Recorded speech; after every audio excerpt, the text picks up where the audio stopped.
요한계시록 1장 20절 말씀. 요한계시록 1장 20절. 요한계시록 1장 20절 말씀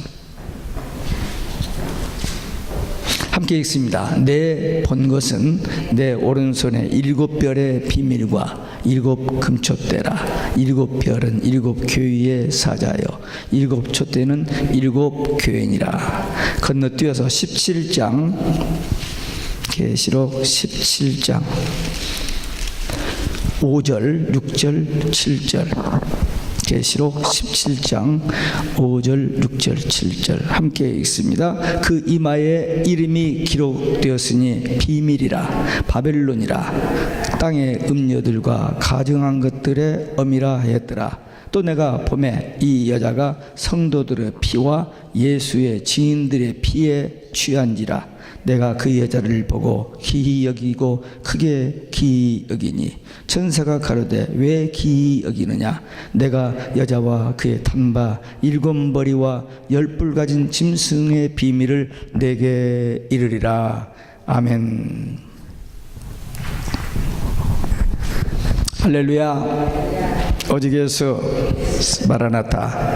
오늘도 하나님의 집에 나와 예배하는 여러분들에게 주의 은혜와 평강이 넘치길 주 예수 그리스도 이름으로 축원합니다. 예수님의 수제자 요한이, 다른 제자들은 하여튼 바울이 67년,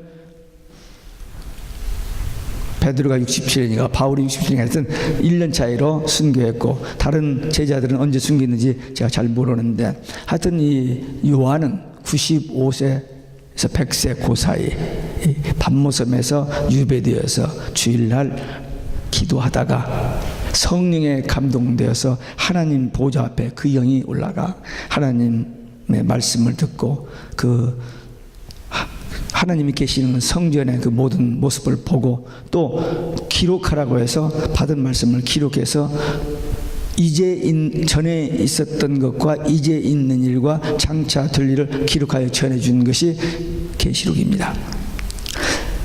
계시록은 하나님의 감추어진 비밀이 벗겨지는 책이라는 말입니다. 아포칼립시스라는 이 계시록이라는 말은 감춰진 하나님의 비밀이 벗겨진 책. 그러니까 역사의 종말에 될 일에 대한 하나님의 계시입니다. 그런데 특별히 그 중에서 4가지 비밀이 있어요. 다 비밀이 벗겨지는 책인데 그 중에서 4가지 비밀이 있는데, 오늘 본문에서 나온 것처럼 별의 비밀, 7별의 비밀, 7 금촛대의 비밀, 음녀의 비밀, 짐승의 비밀입니다. 이 4가지 비밀을 통해서 오늘 우리에게 주시는 말씀을 함께 받겠습니다. 첫 번째, 별의 비밀입니다. 예수님께서 오른손에 7별을 잡고 계신다. 그리고 계시록에서 여러 가지 말씀이 많이 나오는데, 하여튼 키워드가 뭐냐면은, 가장 중요한 단어가 뭐냐면, 강조하는 게 뭐냐면 종입니다. 참종. 별에 대한 얘기를 많이 하십니다. 이 계시록을 1장 1절에 이 계시록을 주신 목적이 나와요. 계시록을 우리에게, 요한을 통해서 우리에게 주신 목적이 뭐냐면 주의 종들에게 마지막 때 될 일을 보이시려고, 반드시 속히 될 일을 보이시려고. 이 편지가 누구한테? 주의 종들에게. 뭐 때문에? 마지막 때에 될 일, 반드시 속히 될 일을 가르쳐 주기 위해서. 왜? 주의 종들이 이 말씀을 받고 성도들에게 전하고 성도들을 양육하라고 주신 말씀. 그래서 주의 종이 없으면 이게 안 되는 거예요. 그래서 주의 종이 그렇게 중요합니다. 하나님께서 인간을 구원하시는데 그 구원 계획을 이야기하시고 그 구원 계획을 선포하시고 그 말씀을 믿고 듣고 깨닫고 구원받도록 하시는 이 모든 일을 주의 종을 통해서 하시기 때문입니다. 예수님이 4대 비밀 중에서 첫 번째로 주의 종, 별의 비밀을 말씀하신 것만큼 그렇게 중요합니다. 구약에 보면요, 하나님께서 모세를 80년 동안 준비시켜가지고 부르십니다. 주의 종을 먼저 불러요. 그 다음에 십계명을 줍니다. 그 다음에 성막을 짓게 하고, 예수님도 12제 사역 맨 처음에 제자를 선택하십니다. 그리고 천국 복음 전하라고 가르쳐 주시고 내보내시고 그 다음에 성령 받고 교회 시작하라고 말씀하셨어요. 종말에도 참종, 많은 배도하고 많은 거짓이 막 난무하는 그때도 참종, 그들을 택하셔서 이 계시록, 작은 복음, 작은 책, 이 영원한 복음을 전하여 구원받고 천국 가도록 승리하는 참교회가 있도록 하나님께서 역사하신 것을 봅니다. 주님은 주의 종을 세워서 교회를 목양케 하십니다. 주의 종을 잘 만나야 돼요. 그래야 신앙생활을 승리하고, 주의 종을 잘못 만나면 신앙 실패합니다. 마태복음 10장 40절에 보면 주의 종을 영접하는 자는 주님을 영접하는 것이고 하나님을 영접하는 것이다. 그러니까 참 잘 만나야 한다. 이렇게까지 주의 종에 대해서 하는 예수님께서 중요하게 얘기하셨는데, 사실 목사들이 다 사람이잖아요. 냄새나죠. 약함이 있죠. 부족함이 있죠. 실패하죠. 막 그저 그래요 다. 특별한 뭐 종들이 있을까 수도 있습니다만 되게 제너럴하게 언제든지 넘어질 수 있는 가능성이 있어요. 예수님의 수제자 베드로도 칭찬받았는데 바로 금방 뒤돌아서면서 말 한마디, 좋은 말 했어요. 나쁜 말 한 거잖아요. 좋은 말 했는데도 하나님의 뜻이 맞지 않기 때문에 사탄아, 그게 책망받잖아요. 그러니까 인간의 모습이 다 그런 약점이 있습니다. 그럼에도 불구하고 하나님께서 이런 주의 종에게 가치, 중요성을 이야기한 이유가 뭐냐? 그것은 그들의 능력, 그들의 실력, 그들의 무슨 권위가 아니고 주님의 권위입니다. 주님이 그렇게 세워서 일을 해야 하기 때문에, 부족한 인생들을 하나님께서 전능하신 분이시니까 그냥 이렇게 보고 너희들 다 구원받아, 너희들은 저리 가, 그러면 얼마나 쉬워요. 근데 그렇게 하지 않아요. 천사를 보내서 야 가서 전도해서 구원해와, 그러질 않아요. 꼭 복음을 듣고 깨닫고 믿는 성도들을 통해서 복음을 받고 깨닫는 자들을 구원하시는데, 그 복음을 전하고 깨닫게 하는 일을 모두가 다 하지 못하니까 특별히 주의 종들을 택하셔서 그 일을 맡기시고 할 수 있도록 성령의 권능을 주시고 또 권세와 능력을 주셔서 그 일을 하고 계시는 겁니다. 그래서 종말에 물론 인류 역사상에 많은 가짜 종들이 있고 진짜 종이 있는데, 가짜 종을 만난 사람은 그냥 실패하고 참종을 만난 사람은 구원을 받는데, 특별히 마지막 때는 마태복음 24장에 예수님께서 하신 말씀처럼 거짓 선지자가 많이 일어나고 많은 사람들이 미혹되고 배도할 것이다 하고 예언해 놨어요. 근데 그 예수님이 2000년 전에 하신 그 말씀을 우리 눈으로 지금 보고 있잖아요.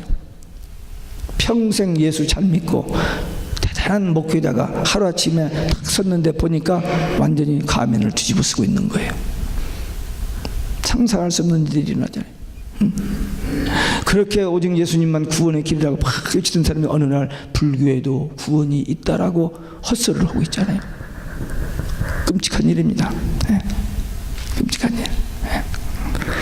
모르고도 할 수 있지만 알면서도 걸려 들어가가지고, 걸린 게 있으니까 빼도 박도 못하고 그냥 이렇게 하는 그런 일들이 지금 온 세상에 판을 치고 있습니다. 그러니까 누구를 만나느냐가 그리 중요해요. 우리 인생에서 만남이 그리 중요합니다.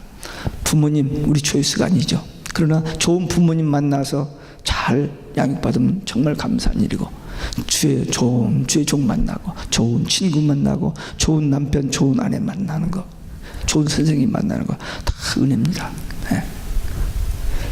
잘못된 사람 만나면 잘못된 길로 함께 멸망길로 가잖아요. 근데 좋은 사람 만나면 바른 길 함께 가서 구원 영생 천국까지 가잖아요. 그래서 이 주의 종을 잘 만나야 한다. 주의 종을 왜 별이라고 했느냐? 캄캄한 곳에서 복음의 빛을, 그 캄캄한 암흑 속에 별빛이 그렇게 밝지는 않잖아요. 그러나 그 빛이 있으므로 보고 가잖아요. 방향을 알고. 그러니까 주의 종이 비록 빛이 뭐 해같이 달같이는 않다 할지라도 그 작은 빛을 보고 성도들이 그 길을 가도록 인도해주는 그런 역할을 하기 때문에 주의 종이 중요하고, 그래서 이 복음을 가진 주의 종을 하나님께서 얼마나 아끼시는지,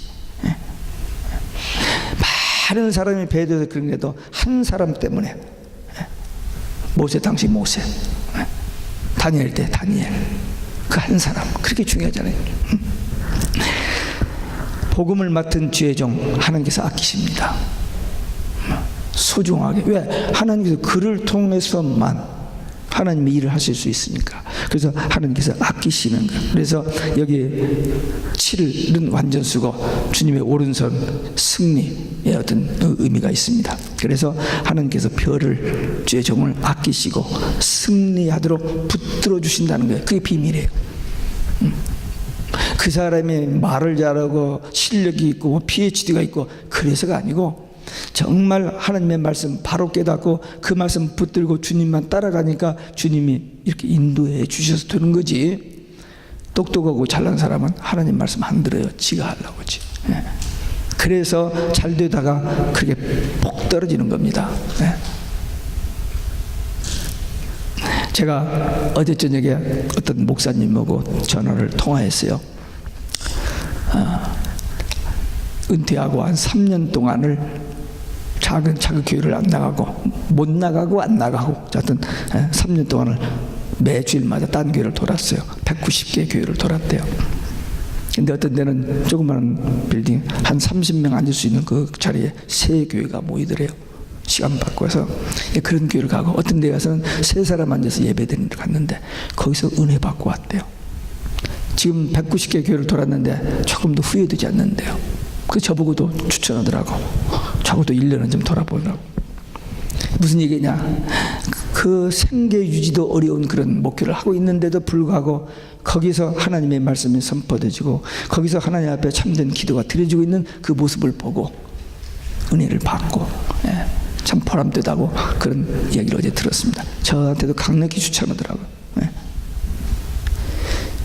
저도 기도 중입니다. 과연 은퇴하고 이 교회에 계속 나올 것인지, 저를 원로 목사로 해서 한 달에 한 번씩 설교를 시켜준다고 하는데 그것 때문에 나와야 할 것인지 아니면 어떻게 할 것인지 계속 여러분들도 기도해 주세요. 저 이 교회 조금 더 떠나지 않냐고 새벽 기도도 계속 다 나오고 하고 싶은 마음이 있어요. 왜? 전 다른 교회를 모르죠. 이 교회밖에는. 40년 동안 저기 때. 그러나 이런 여러 가지 다이나믹스 때문에 이 교회를 적어도 1년은 좀 저기 하지 않느냐 그런 생각을 했고, 또 우리 정영인 목사하고 약속한 게 있어요. 40년 동안 돕고 봉사했으니까 1년 더 목회하는데 거기 와서 봉사하래요. 그래서 제가 약속했어요. 가서 주부도 만들어주고 안내도 하고 청소도 하고, 그 설교하면 아멘도 좀 가서 하고 그러려고 좀 준비하고 있습니다. 어쨌든 다른 교회, 다른 목사들이 어떻게 했다? 그게 100% 다 맞는 건 아니야. 교회마다, 상황마다 다를 수 있으나, 그러나 그 신앙, 하나님 말씀과 그 바른 신앙 가지고 하는 그런 교회를 만나고 그런 신앙생활하기가 쉽지는 않다는 겁니다. 그래서 이 참 교회, 참종, 이게 계시록의 비밀입니다.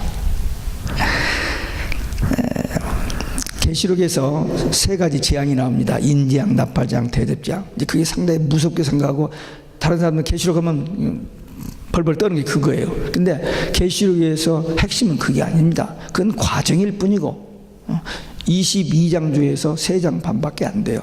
조금밖에 안 됩니다. 핵심이 뭐냐? 참종과 참교회입니다. 어떻게 해 하는 사람이 참종이고 어떤 게 참교회고 어떻게 해야 참종을 따르고 참교회에서 신앙생활을 하냐, 그게 초점입니다. 그래서 교회에서 신앙생활을 할 때 주의 종과의 관계가 중요합니다. 교회에서 성도들과 관계가 중요합니다. 가정에 아무리 돈이 많고 성공 출세에 있다 할지라도 부부가 안 맞으면 불행해요. 교회 아무리 커도 목사와 교인이 신앙이 안 맞으면은 그건 사람 집단이죠. 라오디게아 교회, 정말 교회 특색이 뭔지 아세요? 나는 부자라 부유하여 부족한 것이 없다. 세 부자가 들어가요. 그런데 주님은 권고하고 가난하고 가련하고 눈멀고 벌거벗었다는 거예요. 토해버리고 싶다는 거예요. 거기 예수님이 안 계셔요. 예수님이 밖에서 나 좀 들어가자고 문을 두드리는데 문을 열어주질 않아요. 그게 정말 교회 모습입니다. 다는 아니에요. 그러나 많은 교회들이 배도하고 변질되는 그 상황 속에서 참 교회가 있다는 거예요. 그게 비밀입니다. 어떻게 참교회를 찾느냐? 말씀을 떠나지 않아요. 말씀밖에는 없어요. 왜? 유명한 사람이, 세상에 대단한 사람이 이렇다라고 말해도 거기 속지 말아야 돼요. 네, 속으면 안 됩니다. 주의 종과 싸우면 안 됩니다. 시험 들면 안 돼요. 교인과 싸우면 안 돼요. 부부가 싸우면 안 돼요. 근데도 싸워져요. 왜? 마귀가 끊임없이 싸움을 붙여요. 화나게 만들어요. 미워지게 만듭니다. 원망 불평하게 만들어요. 보세요. 하나님께서 에덴 동산을 지으시고 하나님의 형상으로 지음을 받은 아담과 하와를 에덴 동산 다거나 두셨어요. 근데 마귀가 와서 거짓말로 속이니까 하나님 말씀을 떠나버리잖아요. 책임 전가자는 저 때문에 손가락질하면서 마귀가 창세기 3장부터 요한계시록 20장까지 앞에 창세기 1, 2장, 계시록 21장, 20장 빼놓고는 마귀가 활동해요. 그래서 교회 안에도 우리 속에서도 두 마음이 얼마나 싸우는데요. 하나님 말씀 순종과 마귀가 유혹해서 누가 미워지는 거예요. 그것이 이런 것들 마귀가 주는 거예요. 절대 속지 마시고 교인들 미워하지 마시고 목사와 성도들 관계 나쁘게 하는 생각이 오면 in the name of Jesus 떨쳐버려야 돼요. 철저하게 싸워야 됩니다. 이 마지막 때에 주님께서 우리와 함께 하시는, 주님께서 함께 하시는 참교회 되기 위해서 기도해야 돼요. 목사는 교인들을 위해서 의무적으로 기도를 합니다. 근데 교인들은 시간이 없고 바빠서 목사를 위해서 기도 못하고 안 합니다. 안 해도 돼. 목사는 나보다 기도를 잘하니까 알아서 하겠지 하고는 안 하는데 아니에요. 목사에 의해서 많이 기도해요.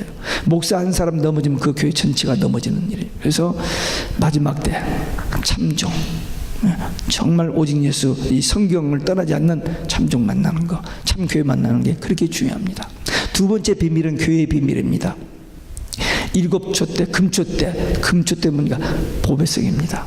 금, 변질되지 않는. 그래서 교회가 그렇게 많은데 참 교회는 그렇게 많지 않다는 사실입니다. 그게 문제입니다.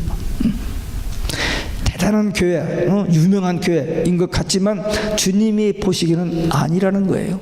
아니라는 거. 이 지구상에 가장 귀한 것이 뭘까? 가장 귀한 것, 가정과 교회입니다. 물론 가정 없이 혼자 사는 사람도 있어요. 뭐 잘 사는 사람도 있겠죠. 또 교회 없어도 그냥 잘 살고 평안하게 사는 사람도 있습니다. 그러나 가정과 교회가 없으면 어떻게 될까? 가장 중요한 게 가정과 교회. 특별히 교회는 그리스도의 몸이라고 하잖아요. 주님이 얼마나 소중하게 여기는 게 교회입니까? 주님의 몸. 이 교회 안에 들어와서 복음을 깨닫고 구원받으면 하나님의 자녀가 되고 천국 가는 백성들이 되는데 그 교회가 마귀가 끊임없이 공격을 해요. 그래서 교회들이 많이 문제들이 생겨집니다. 그러나 이 계시록의 비밀을 통해서 반드시 참종, 참교회가 있다는 거예요. 아무리 적그리스도와 종교 다운주의 혼합주의가 공격을 해도, 마귀가 공격을 해도 승리한다. 계시록 12장에 보면 용이, 마귀가 무섭게 공격을 합니다. 교회를 그냥 잡아먹을 것처럼 덤벼요. 그런데도 하나님께서 독수리의 날개로 교회를 안아서 예비체에다 보호하세요. 그러니까 우리는 두려워할 필요는 없어요. 오직 예수 신앙만 가지고 있으면 반드시 하나님께서 보호하시고 인도하여 승리하게 하십니다. 구약에, 신약에, 요한계시록에 똑같이 성경에 틀이 구조가 있습니다. 그게 뭐냐? 구약에서 모세를 택하여 십계명을 주시고 성막을 지켜야 했고, 신약에서 예수님이 12제자를 택하시고 복음을 주시고 교회를 하게 하시고, 마지막 때도 참종과 계시록, 이 영원한 복음, 그리고 참 승리하는 참교회, 이 틀이에요. 이 구조입니다. 그러니까 구약, 신약, 계시록 똑같이 그렇게 되어 있습니다. 그래서 세상에 교회가 굉장히 많아요. 주의 종도 많고 신자도 많아요. 물론 그 신자 숫자가 정확하지는 않습니다. 얼마나 되느냐. 지금 72억 중에 기독교인이 몇 명이나 될까? 어떤 사람들은 12억이라고 합니다. 그건 아니에요. 그건 캐톨릭을 넣어서 12억이고 캐톨릭 빼고 나면 4억 정도로 얘기합니다. 근데 4억 중에서도 2단까지 다 들어가 있거든요. 거기에. 그러니까 정말 리얼 크리스찬, 정말 예수를 확실히 믿는 신자는 얼마나 될까? 1억이 될까? 그건 모릅니다. 그러나 적다는 건 사실입니다. 그리고 지금 믿음이 있음에도 불구하고 환란이 오면은 변질돼 버리는, 타락해 버리는 그런 가능성이 있는 사람이 꽤 많습니다. 지난 금요일 우리가 2번 말씀 나눴습니다만, 다니엘서 3장에 보면 다니엘의 세 친구가 있어요. 풀무불에 던짐을 받는 그 무서운 위기 속에서도 신앙 편찮습니다. 풀무불에 던짐을 받아서 살아났어요. 다니엘 기도하면 죽인다고 하는데 기도하다가 잡혀서 사자굴에 던짐을 받았습니다. 그렇게 무서운 풀무불에 던짐을 받고 사자굴에 던짐을 받는 그런 환란이 마지막 때도 있을 것을 2600년 전의 사건을 통해서 우리에게 보여주셨어요. 옛날 고서를 읽은 게 아니고 그 말씀을 통해서 오늘 이 시대를 살아가고 있는 우리들에게 주신 하나님의 말씀, 약속의 말씀, 비밀을 깨닫게 된 겁니다. 분명히 마지막 때에 무서운 환란이 있다. 추수 때가 되면은 알곡과 가라지가 구분됩니다. 가라지가 많이 나와요. 검부러기. 알곡은 적습니다. 근데 이 작업이 곧 시작될 겁니다. 그래서 계시록 11장 1절에 보면 주의 종들이 성전에 나와서 예배하는 자들 중에서 참 예배자를 찾아요. 그들을 카운트합니다. 알곡들. 그리고 마당만 밟는 자, 가라지는 내버려 두라고 그랬어요. 그냥 내버려 두라고. 카운트를 안 해요. 그때가 우리 앞에 옵니다. 그러니까 참종, 참교회, 그리고 종말의 이 비밀을 알고 적그리스도와 거짓 선지자들, 그 다음에 이 배도하는 교회, 종교 혼합주의, 이런 것을 알고 분별을 해야만 이 다가오는 환란에서 이기는 거지, 이걸 모르고 그냥 교회만 다니면 되는 것처럼 안 돼요. 넘어집니다. 전무후무한 환란이, 풀무불에 던짐을 받고 사자굴에 던짐을 받는 것 같은 그런 환란이 우리 앞에 와요. 그러면 벌벌 떨면서 도망갈 데가 없어요. 더 새 청년처럼 다니엘처럼 변함없이 앞에서 무슨 짓을 하든 말든 그냥 오직 예수 하면 이기기, 그것밖에는 길이 없습니다. 이제 우리는 환란을 준비해야 됩니다. 많이 가까워 있어요. 그렇기 때문에 깨어서 마음을 같이하여 전혀 기도에 힘쓰고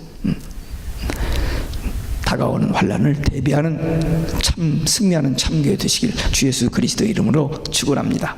세 번째, 음녀의 비밀입니다. 음녀, 가늠한 여인, 타락한 종교다원주의, 혼합주의입니다. EU가 유럽연합이 탄생했습니다. 모든 국가들이 자기 국가들로 있으면서 그 나라가 이렇게 하나로 묶여서 EU에 들어가 있습니다. 종교다원주의가 그렇습니다. 자기 종교를 다 그대로 가지고 있으면서 전부 하나로 묶어졌어요. 그래가지고 한 신을 믿는다 라고 지금 고백하고 그렇게 좋다고 너도 우리 형제고 뭐 이렇게 하고 있어요. 근데 그거 아닙니다. 그 영적 간음입니다. 그게 배도입니다. 성경은 절대 그렇게 하지 않았어요. 사람들이 그렇게 머리를 써서 만든 거예요. 좀 더 구체적으로 이야기하면 캐톨릭에서 그렇게 만든 겁니다. 1962년부터 캐톨릭에서 이 종교다원주의 운동을 벌렸어요. 주도를 해왔습니다. 그래서 혼합주의가 지금 세상에 다 이렇게 저기는데 우리는 끝까지 오직 예수여야 돼요. 끝까지.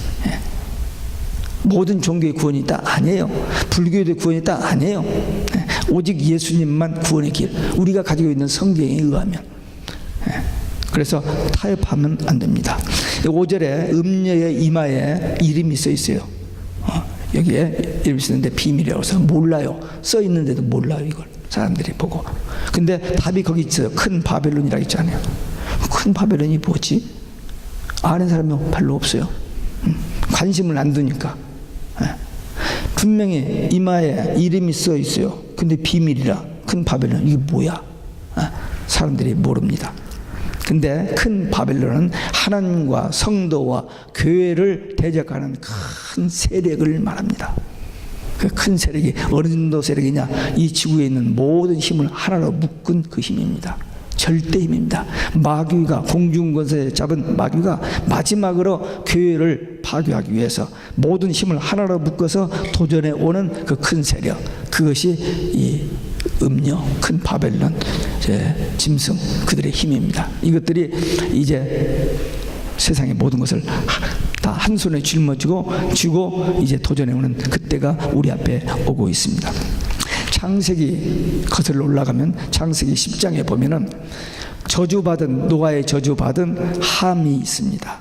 둘째 아들 함이 있는데, 함이 아들을 낳는데 구스라는 아들을 낳았어요. 근데 구스가 7 아들을 낳고 8번째 아들을 낳는데 니므롯이라는 아들을 낳습니다. 근데 이 니므롯이 칼삼자라고 아주 용사예요.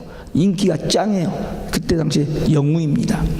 이 니므롯이 바벨론 신할 땅에 가서 바벨론 나라를 세우고 바벨론 종교, 바벨탑 이런 일에 역할을 합니다. 근데 이 니므롯의 아버지 구스가 죽은 다음에 자기 어머니 세미라미스하고 니므롯이 간통해 가지고 담무스라는 아들을 낳아요. 그 다음에 니므롯이 죽은 다음에 이 세미라미스가 어미 새끼 동상을 하나 만듭니다. 그래서 니므롯이 환생했다. 그게 최초의 우상 종교, 바벨론 종교입니다. 근데 그것이 AD 313년에 250년 동안 선문학교의 시대 250년 동안 기독교를 핍박해가지고 10명의 황제가 핍박해서 기독교 이제 끝났다라고 기념탑을 세웠는데 불과 한 25년 30년 만에 지하에 있던 초대교회가 지상으로 나오면서 막 복음화가 되는 거예요. 그러니까 콘스탄틴 대제가 기독교를 더 이상 핍박해봤자 안 되니까 저걸 흡수해야겠다 해가지고 국교로 인정해준다 하면서 그때 있는 바벨론 종교 모든 우상 종교 기독교를 하나로 묶어서 나온 것이 캐톨릭입니다. 그래서 캐톨릭은 마귀의 걸작품이라 로이드 존스 목사가 그렇게 얘기했어요. 근데 사람들은 우리가 캐톨릭에서 나온 프로테스탄트 개신교를 아니에요. 우리 기독교는 루터가 캐톨릭에서 나와서 만든 개신교가 아닙니다. 우리 기독교는 그냥 있었고 이 캐톨릭은 바벨론 종교, 탈을 쓴 가짜 종교입니다. 그걸 몰라요 사람들이. 그러니까 대부분의 목사들도 90% 정도가, 이 성도들은 더 많을 것도 90% 정도가 목사들도 이걸 몰라요.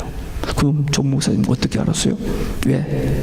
우리 구영재 선교사님이 한국 CCC 간사로 있다가 벨기 브뤼셀에 있는 세계에서 가장 큰 캐톨릭 대학 루뱅 대학에서 3년 동안 전도하다가 그때 1967년부터 캐톨릭에서 성경을 읽게 했어요. 그전에는 성경 못 읽었습니다. 근데 성경을 읽게 한 이유가 기독교와 대화하기 위해서 성경을 읽게 만들었어요. 근데 성경을 읽다가 복음을 깨닫고 루터처럼 복음을 깨닫고 주님 앞에 돌아온 사람들이 캐톨릭을 폭로한 그런 비밀들을 알고 이 구영재 선교사님이 미국에 와서 이 세미나를 하기 시작했습니다. 저는 81년도에 누군지도 모르고 편지 한 통 받고 선교비를 32년 동안 보냈어요. 3년 전인가 순교당했습니다만은 순교당하기 2달 전에 통화해서 마지막으로 성경으로 전도하고 북한에 가서 전도하다가 순교하겠다 했는데 여기서 순교하셨어요. 하셨는데 그분을 통해서 캐톨릭을 안 거예요. 81년도에. 물론 78년도부터 종말론을 알았고 그 다음에 93년부터 계시록을 알고 보니까 저는 이쪽으로 제 사역의 초점이 집중된 거예요. 그래서 보통 목사들하고 좀 달라요. 그래서 뒤에서 저를 많이 까시고 하는 분들이 있습니다. 너무 요굴수로 빠졌다고. 근데 저는 좀 하나님 앞에서 분명히 얘기합니다만은 후회하지 않고 정말 감사해요. 왜? 이 시대에 이 말씀이 보여지고 이 말씀을 전할 수 있다는 거.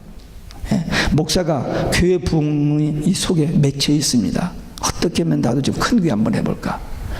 그게 맺혀 있는데 그게 다 시들어지고 이 복음 전하는 것이 최고로 행복하고 귀하다는 그런 걸 가지고 지금까지 살아오고 있는 것이 너무나도 감사해요. 이 최초의 우상 종교, 이 바벨론 종교, 이들이 지금 온 세상의 종교를 다 통합하고 이제 마지막으로 교회와 성도들, 주의 종들을 목을 조여오고 있습니다.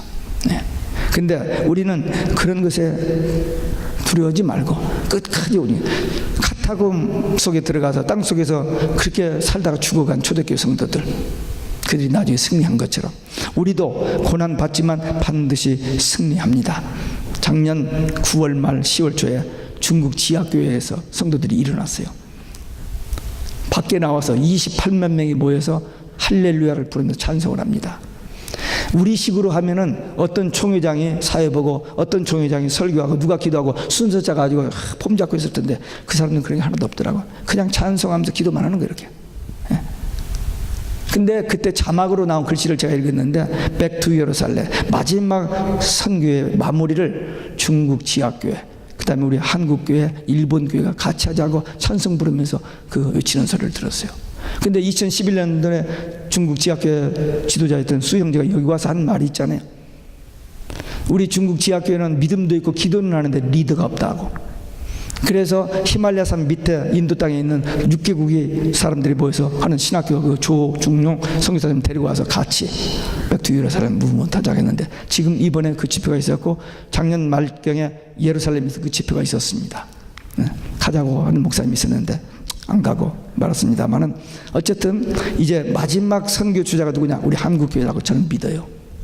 왜? 복음을 처음 구약과 신약을 받아서 이 땅에 복음의 실, 이름이 성령 받고 복음의 실을 부렸던 이스라엘 예루살렘이 지금 하나님 딱 붙잡고 계시고 마지막 이 복음을 가지고 백투 예루살렘 마무리 지을 사람이 누구냐? 우리 한국, 일본, 중국이 아닐까.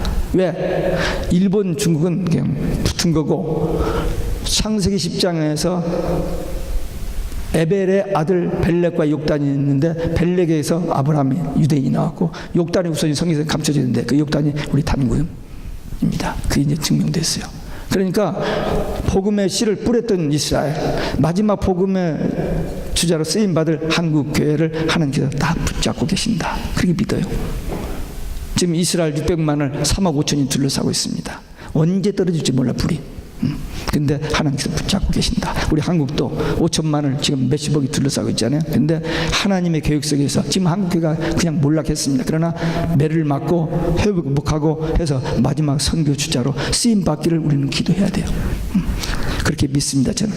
그래서 끝까지 우리는 이 배도하지 않냐고 오직 예수 신앙을 지켜야 돼요. 승리할 수 있다. 그 다음에 네 번째 비밀이 짐승의 비밀입니다. 이 짐승이 뭐냐? 적그리스도와 거짓 선지자입니다.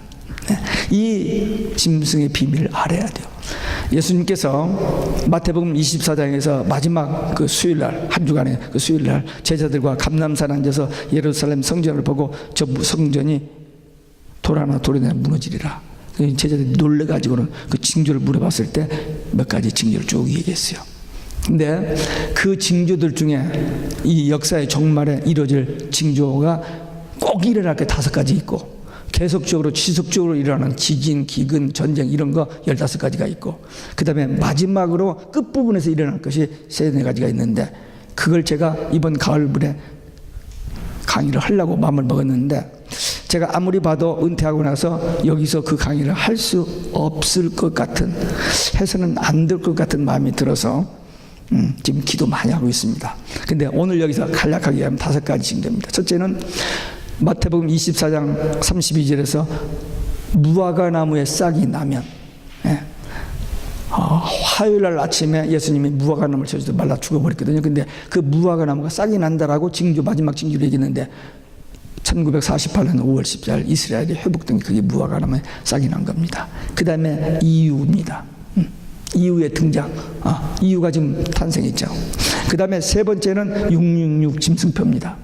1900년 전에 이마와 손에 표를 받고 화폐가 없어지는 때가 있다라고 얘기했는데 그게 지금 우리 눈앞에 이루어지고 있어요. 이제 좀 있으면 화폐 없어집니다. 크레딧 카드도 없어져요. 칩 하나면 다 해결될 때가 옵니다.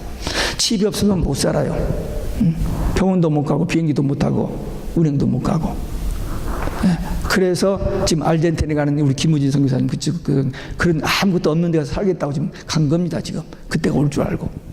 근데 어쨌든 이 짐승표 666 짐승표를 받고 우상에게 절해야만 사는 그때 초대기도도 마찬가지였어요. 노마 황제 신상에 절하지 않으면 죽이니까 카타콤으로 들어간 것처럼 마지막 때도 이 짐승에게 우상에 절하지 않고 짐승표 받지 않기 위해서 그런 숨어야 하는 고난을 받는 때가 올 겁니다. 그 다음에 성전을 짓는다. 왜? 마태복음 24장 15절에 성전을 짓고 거기서 자기가 하나님이라고 할 때가 온다고 그랬는데, 성전을 짓는 문제, 지금 성전 자리에 마음의 성전이 있습니다. 모함의 성전이 있어요. 그걸 이스라엘 군인들이 때려 붙는 것은 아무것도 아닙니다. 1967년 6.1 전쟁 때 아랍 대통령 나세르가 이스라엘을 삽으로 떠서 지중에다 던져버린다고 해서 게임이 안 된다고. 왜? 그때 250만이고 300만이고 2억 5천이 둘러싸고 있었기 때문에. 그런데 6일 만에 이스라엘이 이기버렸잖아요. 싸워보지도 않고. 다얀 장군이 비행기 뜨면 미사일 쏘니까 저공 비행으로 공항을 다 파괴를 해버렸어요. 그 6일 만에 손을 들어버렸잖아요. 그런 이스라엘 공군인데 이 성전을 손대지 않고 그만 놔둔 것이, 그거 건들면 3차 전쟁이 일어나니까 손 안 대고 있는데, 2009년 8월 5일에 월드 넷 데일리라는 그 리차드슨이라는 그 목사님이 그 인터넷에 띄운 내용에 의하면은 모슬렘의 지도자 아드난이라는 사람이 유대인 평의원 대표 세 사람과 학자 몇 사람을 터키에 불러서, 야, 이 성전 때문에 싸우면 3차전이 일어나니까 유대인하고 모슬렘하고 기독교고 같이 성전을 짓자. 그 얘기가 의논이 됐습니다. 근데 어디다 짓느냐? 그걸 허물고 지고 그러면 난리가 나니까 바로 그 문 앞에 거기다 짓자고 결정을 했어요. 전 그걸 보고 얼마나 놀랐는지 몰라요.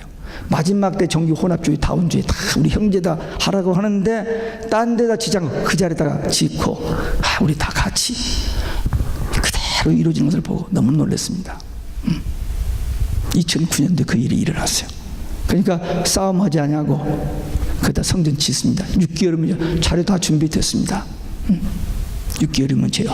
왜 그게 필요하느냐? 거기에서 이 적그리스도가 멸망에 가증한 것이, 불법의 사람, 멸망의 아들 이 적그리스도가 거기서 내가 하나님이다 라고 할 때가 온다라고 예언되기 때문에 그 일을 위해서 이게 필요한 거예요. 1647년 웨스트민스터 신앙 고백에 25장 46항에 로마 교황은 교회 안에서 예수 그리스도와 하나님을 대적하여 자신을 높이는 자로서 적그리스도, 불법의 사람, 멸망의 아들이라고 문자로 명시되어 있었고,